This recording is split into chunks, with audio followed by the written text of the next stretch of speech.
This week in East Brunswick, we'll begin with a visit to the Cornelius Lowe House, Middlesex County's museum, for a look at their current exhibit on U.S. presidents in portrait. Later, Carol Phillips will talk to Phyllis Knorr about the upcoming Friends of the Library book sale at the Brunswick Square Mall.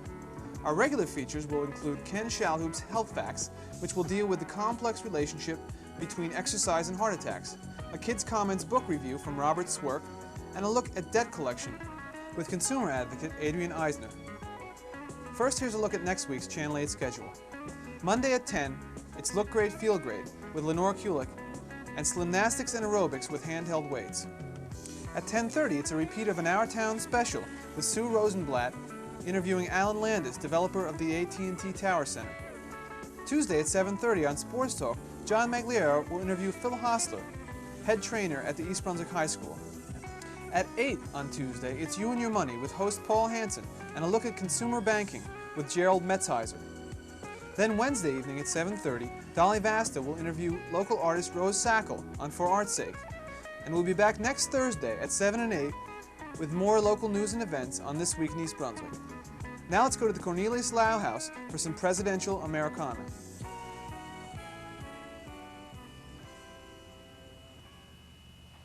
Hello, I'm Anna Ashkenas, Director of Middlesex County's Cultural and Heritage Commission.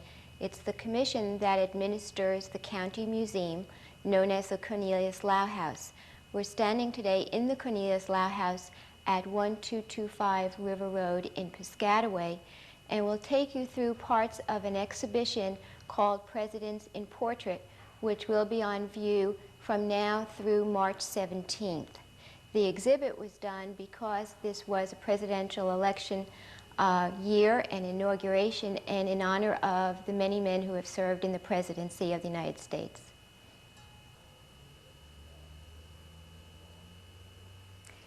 The exhibit contains for each president a portrait and a commemorative plate, and there are other memorabilia which we'll show you a little bit later. Here we see a hand-colored lithograph of President Polk. It was done by N. Currier before Currier and Ives got together. And next to that is a plate for James Polk also. And the plate is unusual because it was one of the first presidential plates that was done overseas. This one was produced in France. One of the more difficult presidents for any collector to find is Franklin Pierce. And here we see an engraving from Gleason's Pictorial Drawing Room Companion, a book publication that was very popular in the mid-1850s. And this is an engraving of Franklin Pierce. Above that, you see a plate issued in honor of Franklin Pierce also.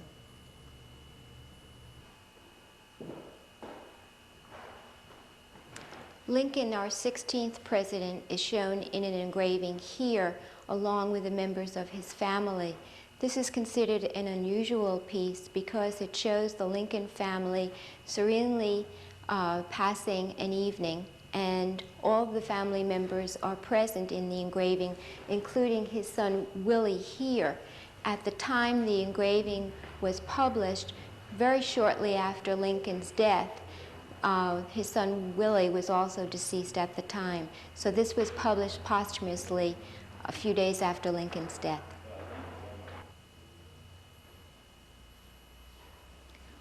Although portraits and plates are the most common issuance for a presidency, a number of artifacts are produced in honor of the presidents. We have some of them here. For instance, this is a champagne bottle, and the stopper is of President Johnson. A mug with President Nixon, and a picture with George Washington's face.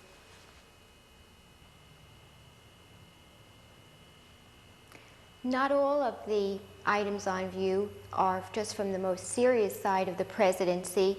Some artists have chosen a little lighter vein. You see here an original watercolor by artist Kathy Jacobson, and it depicts President and Mrs. Ford, as you can see, at breakfast in the morning with their faithful dog by their side. I would like to take this opportunity to invite you to come to the Cornelius Lowe House the Middlesex County Museum at 1225 River Road in Piscataway. We're open Tuesdays through Sundays from 1 to 4, and tours are always welcome. You may call 745-4177 and schedule an appointment, or come just during the hours that we're open. Hi, I'm Ken Shalhoub. Exercise and heart attacks. My source, Science News Volume 126. You know, there have been a lot of ongoing studies on exercise and the risk of heart attacks, especially when we get up in age. And of course, Jim Fixx, the runner who wrote a book and died recently, this whole thing has come to the limelight. Well, it seems that you can manipulate statistics, and when you do that, things don't look the way they really are. Exercise can trigger but not cause a fatal heart attack, says Ernst Jokel, clinical professor of neurology and sports medicine at the University of Kentucky Medical Center in Lexington. One of the problems is that many more people are running, and some of them are at a high risk already for heart disease, but according to Ernst, you can't check the whole population before they start running, and so this creates a problem. But there's another study done in Harvard University where they felt that exercise was the single most important predictor of heart disease among alumni studied. And what they found was that regardless of whether or not they were athletic during their college years, if they had a low risk of coronary disease, then they lived longer if they did in fact exercise than if they didn't exercise. And if they were at a high risk, they still lived longer if they exercised than if they didn't exercise. So regardless of what the risk was, they still lived longer if they did in fact exercise. So the point is that if done properly, exercise can in fact help you live a better life and a longer life. So if you're running, and as long as you don't overdo it and you feel good and you don't have any chest pain, most of the doctors feel, continue doing it, it can only help. Thanks for watching Health Facts. Count me in. Count me in. Count me in, too. Count me in. Me too. Count me in. Count me in. Yeah! Count me in. Count me in. Count me in. Count me in. Count me in. America is yours. Count yourselves in. Hello, I am Carol Phillips for This Week in East Brunswick. My guest today is Phyllis Knorr, a member of the Executive Board of the East Brunswick Friends of the Library.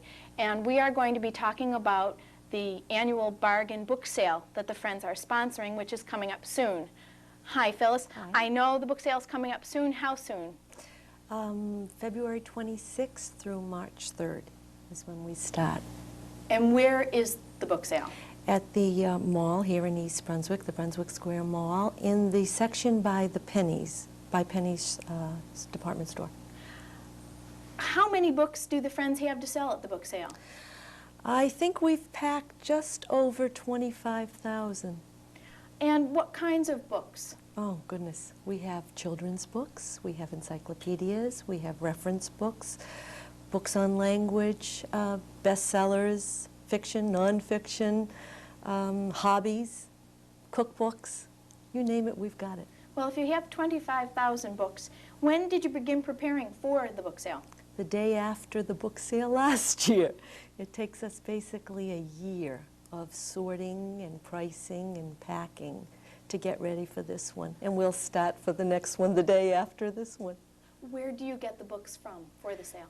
Some of them come from the library here. Some of them come from people who volunteer them, bookstores, anywhere and everywhere. We even have new books that we get from publishers. Now, this is the Friends of the Library 11th annual book sale. The sale is pretty successful. Yep. Now, I believe there's a sneak preview night. Yes, that's the 25th. It's Monday night. It's from 7 to 9. And there's a charge for people who are not members of the Friends. And sometimes there's about 500-600 people who come. Book dealers from all over the area. They come from different states. And they're wonderful buys, of course, because it's the first night. And, people walk away with first editions sometimes at a very nominal price. It's really fun and it's exciting. They start lining up about 6 o'clock. I see. And that's 7 to 9? 7 to 9. Monday evening. Night. Uh-huh. Okay. Then beyond that, the sale runs Tuesday through Sunday. Through Sunday. And that's during the regular mall hours. Right, from 10 in the morning to 9 at night. Sunday, I think, is from 12 to 5. Okay. I know there are other activities going on Wednesday and Thursday night. Yes, the puppeteers, the library people who put on the puppet shows, they're free. There are 2 puppet shows. One is at 7 and one is at 7:45. I think one of them they're doing Jack and the Beanstalk. I'm not quite sure what the other things are. They're wonderful. All right. How are the proceeds from the book sale used? Well, the library comes to us with a shopping list. Some of the things we've bought have been the Apple II computers and all the software and the family entertainment series, the projectors, the films. We were responsible for the beginning of the videotapes, purchasing all of those. We use them for the rental books that you can take out. A lot of the equipment in the library that people don't see, we supply just to make things run smoother and that help to make the library the very special place that it is. Yes. Now, I know this is just one activity among many that the Friends do. What other kinds of things? We have an artist in residence program that usually it's, I think, 3 different artists throughout the year, and they come for a weekend and they show how they paint or they throw their pottery, whatever. That's the Art Goes Public program. Oh, is that what it is? Yes. Art Goes Public, okay. And we have a book series where either professors or artists come in, not artists, authors, and they do book reviews and book discussions. Yes. I also believe that for the people that do attend the book sale, there's going to be a raffle drawing. Right. There's a free drawing for a gift certificate from one of the local bookstores. If you fill in a card with your name and address, which we use next year to notify you about the book sale, you're eligible for this drawing. Good. Well, Phyllis, I think we'll be seeing you up at the mall, and that's February 26th through March 3rd during mall hours, and the sneak preview is Monday night, February 25th from 7 to 9 p.m. I hope it'll be a greater success than any year before, Phyllis. And for This Week in East Brunswick, this is Carol Phillips. And now for a Kids Comment book review.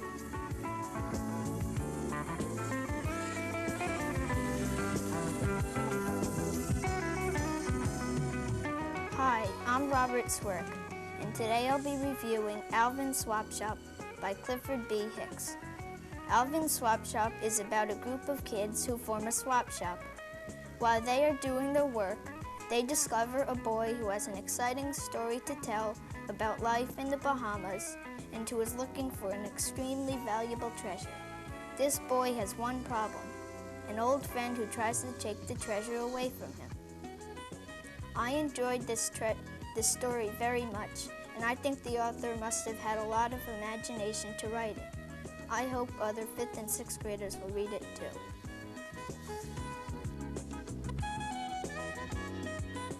Hello, and welcome to Consumer Aware. I'm Adrienne Eisner of the East Brunswick Consumer Affairs Office.